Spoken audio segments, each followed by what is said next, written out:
Vamos a ver el último módulo de este curso, cómo hacer una excelente tesis de grado. Vamos a ir viendo cómo vamos haciendo la tesis. Espero que me hayas seguido para hacer tu propia simulación o representación de lo que estamos diciendo, ¿verdad? Ahora vamos a ver la secuencia básica de los pasos del marco metodológico. En primer lugar, el tipo de investigación. Ya lo hemos insistido porque yo creo que esto es vital que sepamos si es una investigación cuantitativa, cualitativa o es mixta, dependiendo de los casos.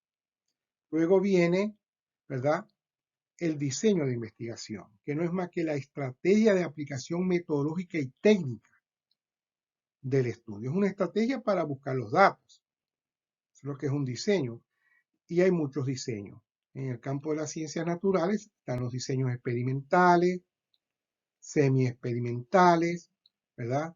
En el campo de las ciencias sociales, en algunas especialidades puede haber cuasi experimentales, como en el caso de la psicología o los estudios clínicos,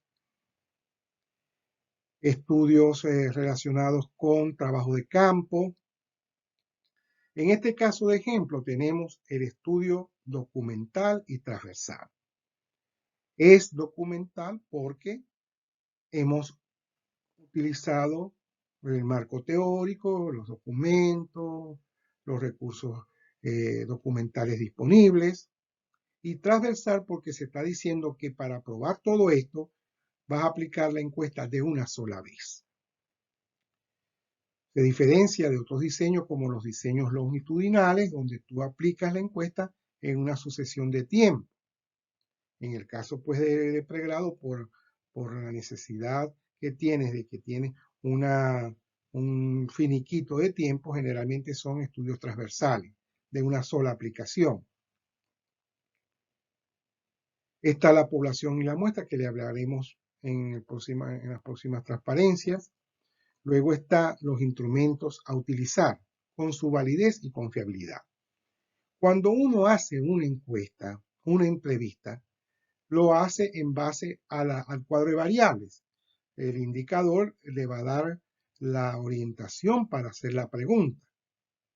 Pero aún formuladas las preguntas, este instrumento tiene que ser científico y hay criterios científicos para decidir si ese instrumento está bien elaborado. Para eso se aplican dos propiedades, la validez y la confiabilidad. La validez tiene que ver con que estás midiendo lo que realmente estás colocando como objetivo. Y la confiabilidad es que cada vez que apliques el instrumento, ¿verdad? Se lo aplica al primer estudiante, al segundo, al tercero, al cuarto, vas a tener los mismos resultados. Y eso hay ya desde el punto de vista metodológico, ¿verdad? ¿Cómo vas a hacer la validez y la confiabilidad?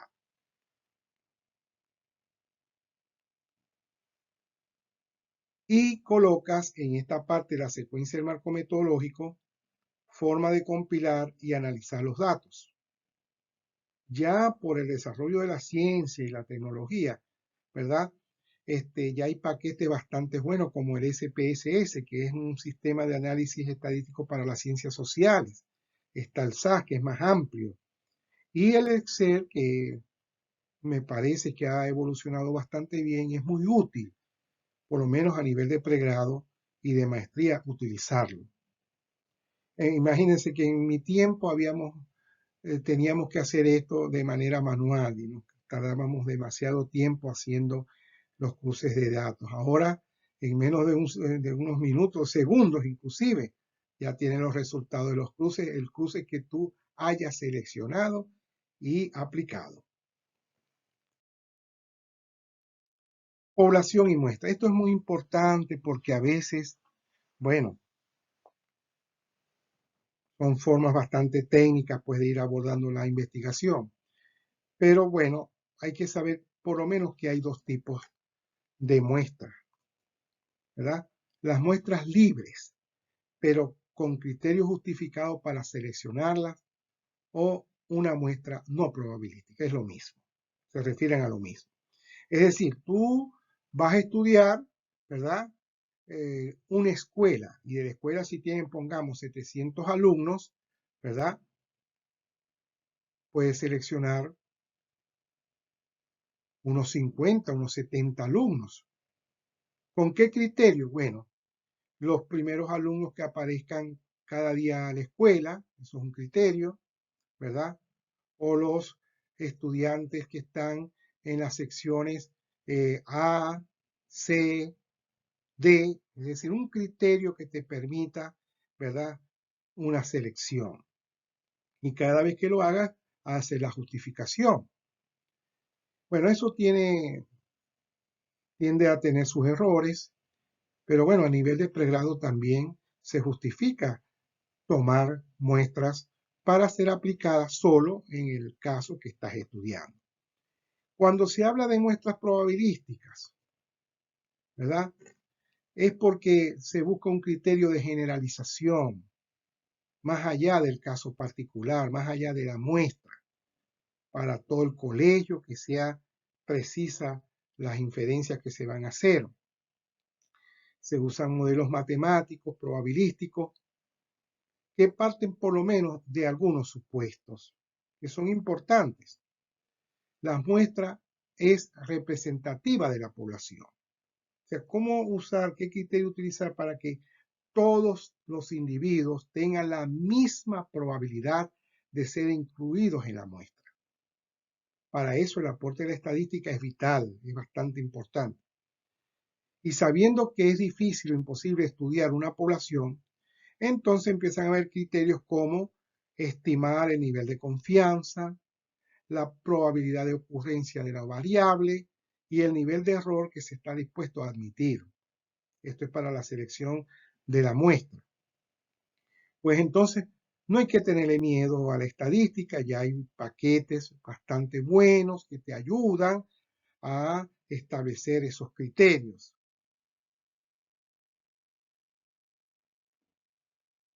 Esos paquetes estadísticos ya están en circulación, así que en las mismas universidades ya están incluso instalados para servicio de los estudiantes. Un ejemplo del marco metodológico. Igualmente lo voy a señalar colocando el ejemplo y en letra roja colocar por dónde voy de la secuencia de los pasos metodológicos. Empecemos.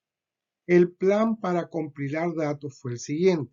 Realizar una investigación cuantitativa. ¿Ves? Ahí tiene la naturaleza o el tipo de investigación. Realizar una encuesta estructurada con un diseño transversal. ¿Ves? Diseño de investigación. Utilizando una muestra probabilística de 700 estudiantes y se utilizó el método estadístico del azar simple para seleccionar la población. ¿Ves? Esta es la parte que da el aporte de la estadística. La validez de la encuesta la proporcionaron 6 expertos en el área de la sociología de la educación y la confiabilidad dio 0.80, que es el coeficiente ANFA de Cambridge. Miren, esto está disponible en los manuales de estadística, en los mismos paquetes estadísticos y, bueno, te da fuerza, soporte a la veracidad de todo lo que estás realizando. Se utilizará el paquete estadístico SPSS o en el caso del Excel, porque es más fácil de usar, para codificar y analizar los datos. Plan para analizar los datos. Miren ustedes cómo se redacta el capítulo del marco metodológico y haciendo la secuencia de todos los pasos que se deben utilizar. Análisis de los resultados. También hay una secuencia en el análisis de resultados. Yo recomiendo siempre empezar de los indicadores, ¿verdad? Entonces, partiendo del marco teórico, se empieza a analizar cada indicador, a ver cuál es la tendencia que tiene. Y dale de una vez su respectiva interpretación.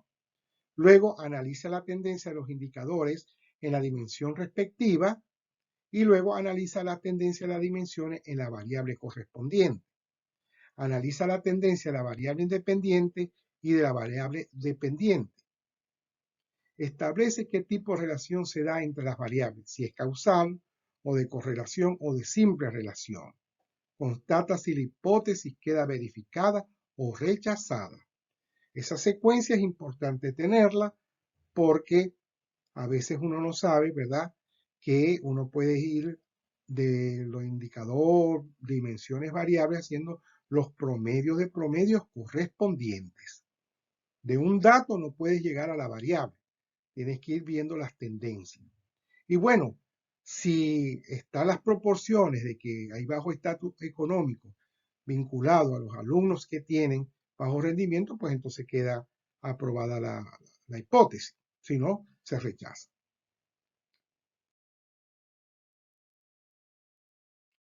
Análisis de los resultados. Bueno, aquí tenemos un bosquejo de cómo podría ser, ¿verdad? Tienes el encuestado 1, el encuestado 2, el encuestado 700, ¿verdad? Hasta donde hayas hecho la muestra. Y aquí tienes ingresos de indicador de la variable independiente y notas indicador de la variable dependiente. Observamos que en los 3 puntos que están allí señalados es bajo y observamos que el rendimiento es bajo, atendiendo de que en este caso usamos el parámetro de 0 a 10, siendo 5 la nota de aprobación, y ahí se observa que están por debajo de la nota mínima para pasar. Bueno, esto es un ejemplo de cómo podría ser el manejo de este punto. Según los datos estadísticos, se verifica la hipótesis con la cual el estatus socioeconómico causa el bajo rendimiento estudiantil. Luego de haber analizado todos esos indicadores, pues entonces llegas a esta conclusión. Otra forma de expresarlo es usando ya la estadística, ¿verdad? Se verifica que hay una correlación fuerte entre el estatus socioeconómico y el rendimiento académico de los estudiantes. Es decir, en este caso, en la medida en que la variable independiente decrece, en la misma medida decrece el rendimiento estudiantil. Hay tablas bastante interesantes, ya estandarizadas, que te van dando el nivel de significancia de la relación. En este caso es fuerte porque, como vamos a ver en la siguiente transparencia, llega cerca de un 80% la relación de decrecimiento en ambas variables. Vamos a la conclusión y recomendación. Este es un cuadro también de ejemplo, ¿verdad? Donde tú deberías hacerlo, replicarlo, pues en tu tesis de grado. Ejemplo, el 80% de las familias de bajos ingresos revelan que sus hijos presentan un promedio de notas de 4 puntos, un punto menos de la nota mínima para aprobar. Conclusión, los bajos ingresos de las familias de los estudiantes causan su bajo rendimiento. Recomendación, fomentar en la familia de bajos ingresos mecanismos de emprendimiento de trabajo autónomo para elevar sus ingresos y también promover asesorías académicas entre los estudiantes de modo que se puedan mejorar y elevar su rendimiento. Miren ustedes cómo es un perfil de cómo se hace esto. Este trabajo tuvo como soporte la teoría funcionalista, ¿verdad? O los autores tales, Chinoy y el otro, Philip, ¿verdad? Y donde ellos ya explicaban esa relación de causalidad. Y se soportó toda esta investigación en una encuesta estructurada y se utilizó una muestra probabilística. Piensen ustedes cómo este es el perfil de las conclusiones y recomendaciones. Y como te digo, no va a tener más elementos. La conclusión es una síntesis de todo lo que has hecho, ¿verdad? Del planteamiento central que corresponde. A esto, ¿verdad? Terminada la tesis, hay que hacer una introducción a la misma, ¿verdad? Que no es más que una presentación sintética, integral o resumida de todo lo que se hizo. Se hace de último, es decir, no se puede hacer una introducción empezando el trabajo de investigación. Ya hecho todos los capítulos más conclusiones y recomendaciones, haces una presentación pública, digamos, del producto. ¿verdad? Se conoce, ¿verdad? Se hace un resumen partiendo del bajo rendimiento estudiantil, se procedió a hacer un estudio, ¿verdad? Eh, en base a una encuesta estructurada, ¿verdad? Y se utilizó la metodología convencional de elaborar el planteamiento y formulación del problema que corresponde al capítulo 1, luego se procedió a la elaboración del marco teórico, luego al marco metodológico, el análisis de resultados se hizo haciendo una combinación entre teoría y experiencia, y el elemento central de la tesis es que se verificó que el estatus socioeconómico determina el bajo rendimiento estudiantil. Hay anexos, ¿verdad?, que no es necesario si ha seguido pues la secuencia adecuada de la metodología, pero también se pueden colocar porque dan más pruebas y evidencias a la tesis de grado, ¿verdad? Colocar, por ejemplo, el formato de la encuesta, colocarlo. Colocar, por ejemplo, cuando se hizo la validez de expertos, colocar pues los cuadros donde los expertos hicieron el análisis con sus respectivas firmas, ¿verdad? Luego se coloca la bibliografía o consultada o general. Se recomienda solo colocar la consultada. Ahora, en esto hay una polémica, ¿no? Porque resulta que dicen que no hay que colocar los otros libros que no han sido consultados, pero no, eso no siempre es así.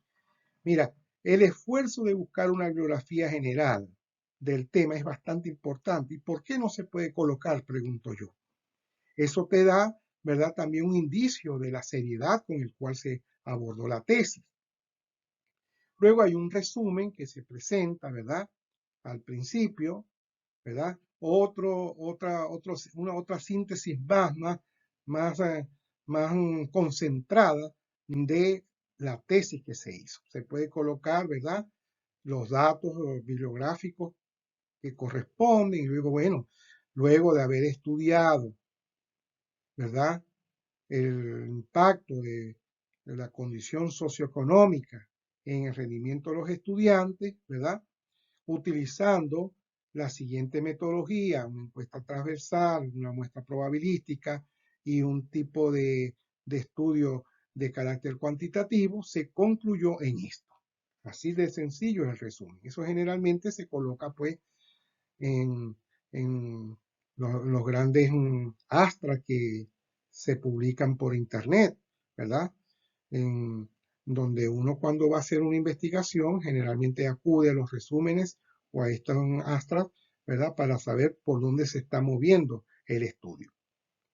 Se coloca la dedicatoria, ¿verdad?, que tiene que ver con la parte motivacional, que si los padres que ayudaron pues a la formación del estudiante, ¿verdad? Si se agrega un elemento religioso espiritual, ¿verdad?, el agradecimiento a Dios Todopoderoso. Eso es válido colocarlo porque es un informe de tu vivencia también. Hay que colocar también la dedicatoria, no hay problema por eso. Y el agradecimiento, que tiene que ver más con las personas que directamente ayudaron a la realización de la tesis. Que si el profesor tutor, que si el jefe de departamento, ¿verdad?, que si los mismos estudiantes que lograron dar su buena pro de hacer el estudio y así por el estilo. Eso, digamos, este es el cuadro final de lo que es la tesis de grado. Luego viene la presentación y defensa de la tesis, ¿verdad?, que es lo que yo llamo el triunfo y la gloria. Has culminado, ¿verdad?, un proceso de tu vida, no solamente académico, sino de tu vida también. Es importante, no solamente para ti, para la institución, sino para tu familia, para la gente que te conoce, para la sociedad en general. Y vamos a hablar de la extensión de la tesis, ¿no? En algunas instituciones exige una extensión en páginas de la tesis, como por ejemplo, entre 25 a 100 páginas para pregrado, entre 75 a 150 páginas para maestría y de 150 o más para el doctorado. Ahora bien, si no hay estas exigencias, apelaremos a lo lógico. o a lo obvio en la relación de las páginas según sea lo complicado del problema de la tesis y el nivel educativo. Porque lo más importante es alcanzar el objetivo, que son la base de la evaluación de la tesis. Yo tuve un compañero, un colega, que fue a hacer su maestría de sociología urbana en Inglaterra, en la Escuela de Economía de Londres. Bueno, y él nos comentaba de que estaba acostumbrado al estilo de nosotros, que los latinos somos más extensivos en eso. Cuando fue a presentar el proyecto de tesis, ¿verdad? Le dijeron, mira, pero esto es demasiado, máximo puede ser 25 páginas. Y la maestría no llegaba sino a 75 páginas. Entonces, bueno, él cubrió esos requisitos. Pero como digo, si no lo hay, no hay problema desde ese punto de vista, sino que hay que acudir a que cubran los objetivos. Eso es lo más importante. Te voy a hacer algunas recomendaciones específicas para la realización de la tesis. Mira, hay que ser flexible por capítulo. La lógica de planteamiento del problema, marco teórico, eso es correcto. Pero hay que ser flexible. ¿Por qué? Porque cuando tú estás haciendo el marco teórico, por ejemplo, ¿verdad? Y se te presenta una oportunidad de hacer una entrevista, aun cuando todavía no esté completo el capítulo 2, haz la entrevista, hay que ser flexible desde ese punto de vista, tómalo como insumo. Y si después te das cuenta que está bien realizada, pues entonces tómalo como veracidad para tu tesis. Haz las carpetas respectivas, tu archivo respectivo. Avanza en el planteamiento del problema, ¿verdad? Si tienes alguna idea a nivel teórico porque te acordaste de lo que estudiaste, de lo que te formaron, abre el capítulo 2 y agrega allí. Si se te ocurre sobre el concepto de que hay una variable que tú quieres estudiar, abre el capítulo correspondiente al marco metodológico. Eso es lo que yo te digo, ser flexible en la realización de la tesis. Y para ello te recomiendo un diario de campo, donde anotes tus ideas, tu experiencia, tus intuiciones, porque en algún momento te servirán. Estas son las recomendaciones, es la flexibilidad. No, si hay un punto en donde estás estancado, bueno, páralo. Ve si puedes avanzar en otro punto. Porque es lo que pasa, ¿verdad? Que, mire, cuando yo estaba haciendo la tesis de grado, el profesor era muy estricto y a todos los estudiantes los rechazaba. Vuélvalo a hacer, vuélvalo a hacer. Bueno, y muchos estudiantes se frustraban y abandonaban y decían, bueno, esperemos mejor el próximo semestre. Bueno, entonces por eso digo yo que tenemos que ser flexibles en eso. Si te están diciendo que estás haciendo mal, trata de ver hacia dónde vas o hacia dónde puedes ir avanzando, etcétera, etcétera. Vamos ahora pues a hacer un cierre de este curso. En primer lugar, ya sabes la lógica de la realización de la tesis. Es así para todas las tesis, no hay duda de eso. Hay que tener confianza en que la metodología que has estudiado es la que se va a aplicar a tu tesis. Segundo, ya sabes las competencias a desarrollar para hacer la tesis, que si es análisis, síntesis, análisis comparativo, crítica. Entonces el lenguaje es importante porque te va a dar seguridad al momento de estar elaborando capítulo por capítulo de tu tesis. Ya conoces el ejemplo del modelo de tesis relacionado con el bajo rendimiento estudiantil, donde se aplicó el conocimiento de cómo hacer una tesis de grado. Hasta este elemento tú puedes replicar y poco a poco, bueno, y cuenta con mi asesoría, como ya te lo he dicho anteriormente. Ya entonces estás preparado para hacer tu tesis finalmente. Ya nadie te va a quitar, ¿verdad?, de que lo puedes hacer. Ya estás totalmente entrenado para hacer la tesis de grado. Y al hacer la tesis de grado, bueno, llegas a la cumbre para lograr tu licenciatura, tu maestría, tu doctorado. Ya cuando presentes la tesis ya vas muy sobre seguro para la misma. Así que bueno, Estamos muy agradecidos de que hayas tomado pues este curso.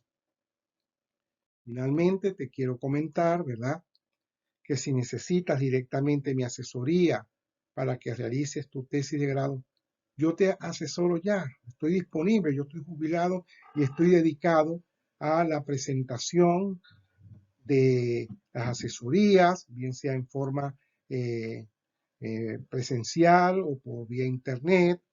¿Verdad? Mi correo es evaristoméndez22@gmail.com. Mi teléfono móvil es +34 603 17 40 02. Y si la quieres presencial, vivo aquí en Madrid, España. Si deseas profundizar, te recomiendo los siguientes cursos de formación de investigadores, ya lo tenemos, ¿verdad? Donde vamos a ver a profundidad todo lo que son los paradigmas, que si el positivismo, que si los paradigmas de la modernidad, de la posmodernidad, las alternativas metodológicas que hay. Y bueno, esto está dirigido no solamente al tesista, sino a todos los tesistas de las ciencias sociales, ¿verdad? También está orientado a los que son tutores, a los que son asesores, etcétera, etcétera. De modo que muy agradecido por haber tomado este curso, estamos a la orden. Bueno, y espero que le haya sido de utilidad este curso. Muy agradecido nuevamente. Hasta la próxima y muy agradecido.